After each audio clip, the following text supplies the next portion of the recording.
उनको diploma engineer वो अपने आप को समझ रहे होते तो जड़ दिए होते। हम बताते हमारे ही डिप्लोमा इंजीनियर जब गलत देखा गया बंदोबस्त पदाधिकारी के द्वारा तो थप्पड़ मारते हुए उनको भी समय नहीं लगा था।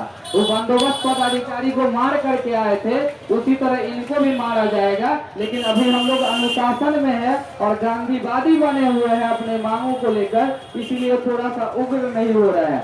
नहीं तो हमारी एकता को हम 2014 से लोग जान रहे, गर्दनी बाग भी पहचान रहा है, वो गांधी मैदान भी जान रहा है 2014 से। हमारे बहुत सारे सीनियर होंगे और उस टाइम में अभी हमारे स्वर्गीय हो गए हैं उप मुख्यमंत्री जी सुशील कुमार मोदी, उनके यहाँ नग्न अवस्था में हमारे डिप्लोमा होल्डर घुस गए थे और उनको ये पता नहीं कि जिस दिन हम उग्र हो गए थे एक भी कार्यालय का ऑफिस का ताला भी सही से सलामत नहीं रहेगा, न कोई कार्यालय का पदाधिकारी सलामत।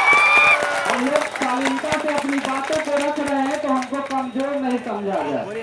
हमारी कमजोरी ये नौकरी नहीं हो सकती। हम पहला दिन भी कहे और अभी भी कह रहे हैं, क्या आप रोहित कुमार को 2 साल 11 महीना से बाहर रखे हुए हैं विभाग से, तो क्या वो आपके इस नौकरी के भरोसे रह गया? बिल्कुल भी नहीं रहा। और आज भी आपसे लड़ रहा है और हाईकोर्ट सुप्रीम कोर्ट तक आप जाने के लिए तैयार है, तो हम भी तैयार हैं। तो नौकरी को नौकरी की तरह आप लोग समझिए, गुलामी मत समझिए कि हमारे बंदोबस्त पदाधिकारी सर है तो हम उनको कैसे बोल सकते हैं भैया वो गलत होंगे तो 2 थप्पड़ मारेंगे उनको जा करके। हमारे जय सिंह सर वो IAS और बॉडीगार्ड लेकर के चलते हैं, उनको हर एक प्रोटेक्शन दिया जाता है, उनका रिस्पेक्ट करते हैं। लेकिन वो तू काम पे और हाथ उठाएंगे तो हाथ तोड़ के उनके जेल में रख देंगे। इस तरह से बिल्कुल भी नहीं करना। मेरा कहना है कि हम एज ए कर्मी हैं, आप भी एज ए कर्मी है, आप भी सरकार का नौकर है, हम भी सरकार का नौकर है। फर्क इतना है कि आप हमारे पदाधिकारी है, हम एज ए कर्मी है। लेकिन कर्मी है तो जितना राइट आपको संविधान में मिला हुआ है उतना राइट हमको भी मिला हुआ है। तो किसी भी कर्मी पे अगर कोई लोग यहाँ पे वीडियो रिकॉर्ड कर रहे हैं तो रिकॉर्ड कर लीजिए और भेज दीजिए बंदोबस्त कार्यालय वैशाली को और उनको कह दीजिए भैया ये जो आप किए हैं उनके लिए आप क्षमा मांग लीजिए, नहीं तो हाईकोर्ट में जाकर के आप पे केस करेंगे, पहले नजदीकी थाना में FIR करवाएंगे।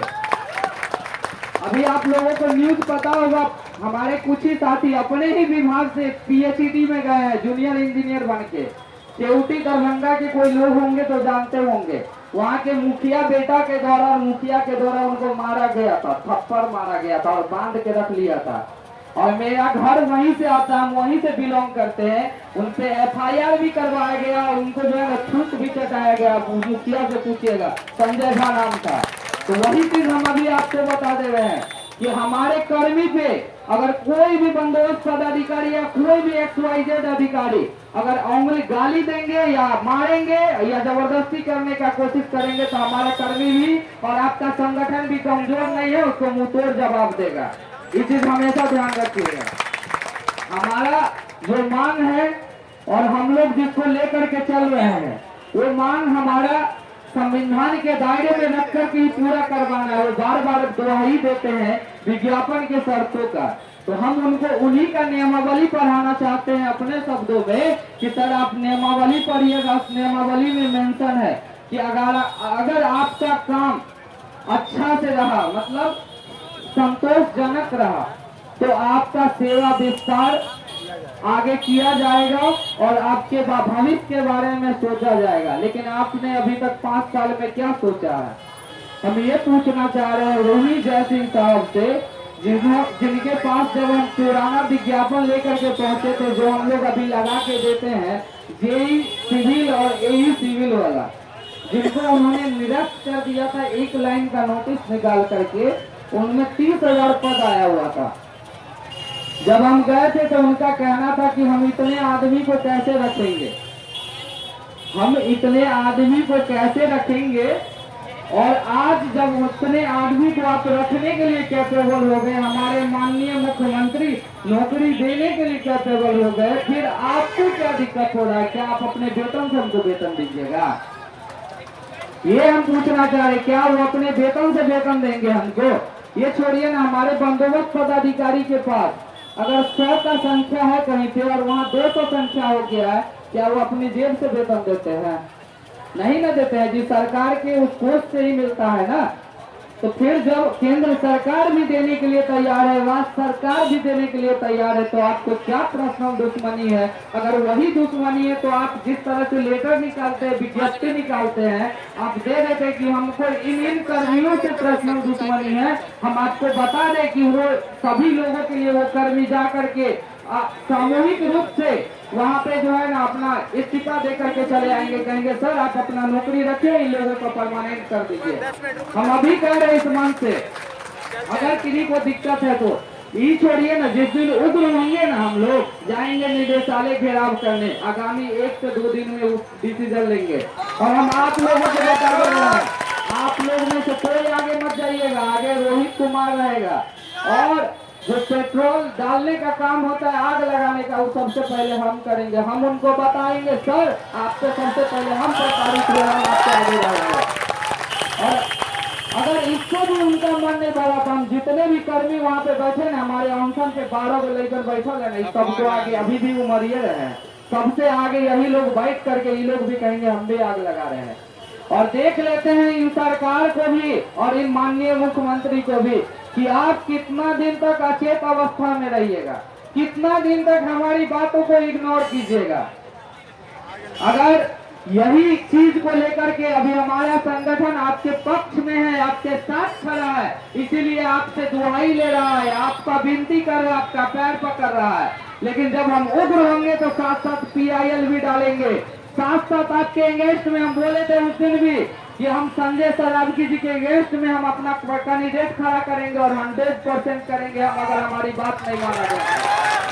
आपको लगता होगा कि इस मन से रोहित बड़ा बड़ा बात कर रहा है, चीज नहीं कर पाएगा। जो हमको जानते हैं 2017 से वो जीती, यकीन कर रहे होंगे कि सब कर सकता है। जब उनके पास इतना ईगो है तो हम इतने 10,000 आदमी के पास ईगो नहीं होगा। हमारे पास वो एक IAS पदाधिकारी हो करके हमको ये सोचने में, हम लोग को कभी कभी बैठते हैं रात में आपके मीटिंग के बाद 10-11 बजे खाना खाने के बाद ये सोचते रहते हैं कि एक IAS पदाधिकारी हो करके इतना नीच सोच रखे हुए हैं, एकदम तुच्छ सा सोच। हमको ये नहीं पता कि वो IAS बन कैसे गए।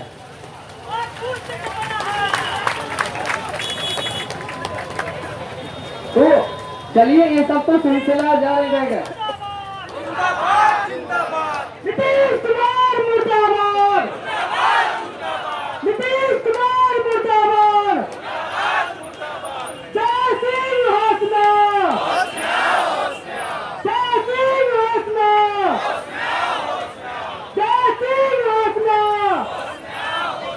एक चीज और कहना था कि जैसे साथियों का सिलसिला हमारे काफिला के तरफ आ रहा है, उसी में हमारे पटना के कुछ साथी बिछड़ गए थे, तो 24-25 साथी अभी हमारे साथ लेटर देकर के जुड़ रहे हैं। उनको तालियों के साथ 41 हो गया, 24-25 में 41 हो गया। तो मेरा यही कहना है कि आज आप सभी लोग अपने अपने स्तर से मैसेज कीजिए और कहिए भैया वो जो आंकड़ा दिखा रहे हैं ना, जो 16 तारीख को आंकड़ा आया था, जो 17 को आया था, जो 24 तक जो आंकड़ा आया था, वो आंकड़ा जो है ना आप 0 कर दीजिए, आप उसको 0 कर दीजिए ना। जैसे विभाग कहता था भैया इसका संगठन बड़ी मजबूत है, सब हड़ताल पे है, आज वही चीज कर दीजिए कि सब हड़ताल पे है। कल से विधायक और मंत्री और उप मुख्यमंत्री को बोलने का मुंह नहीं रहेगा। हम आपको यहाँ से कह दे रहे, हमारे सम्राट चौधरी जो विपक्ष में थे 2023 में, उनसे कहने के लिए गए थे, उन्होंने एक कॉल पर से टर्मिनेशन सबका रुकवाया था। और आज जब उनके पास कहने के लिए गए, आज वो सरकार में तो अंधा होकर के चलते हैं। अरे भैया आपसे, आप भी हमारे ही तरह संविदा पे आ रहे हैं।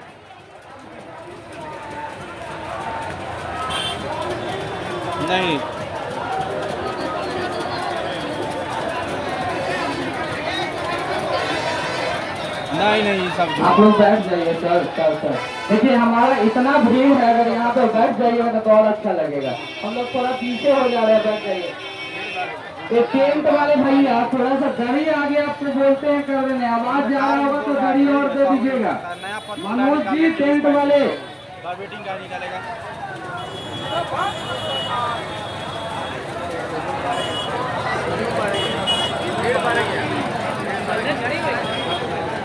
अब हमारे बीच में जो है ना रोहतास के एक सर आए हुए हैं जो अपनी बातों को रखेंगे। और प्रमोद सर अगर आप पीछे होइएगा तो मंच के पास चले आइएगा।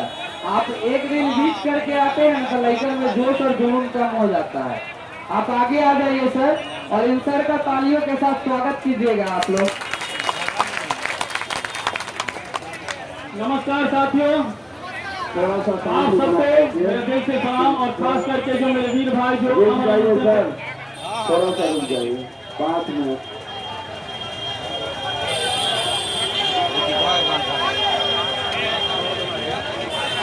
आज नहीं है, एक दिन है।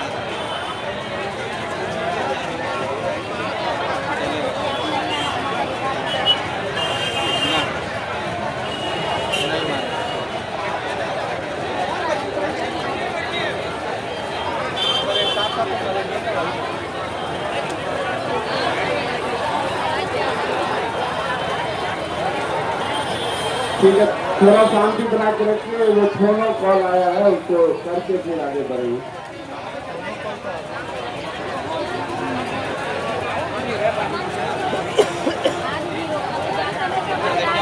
चलिए करिए, हम बाहर चले जाते हैं।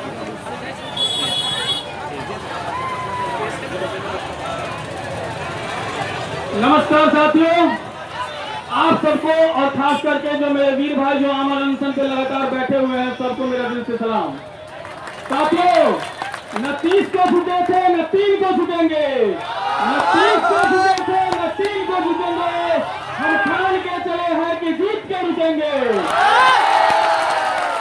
तो साथियों, सरमनी बात का यह दृश्य कह रहा कि आजादी अभी अधूरी है, संघर्ष अभी भी जारी है, नेहरू जी की शपथ अधूरी है।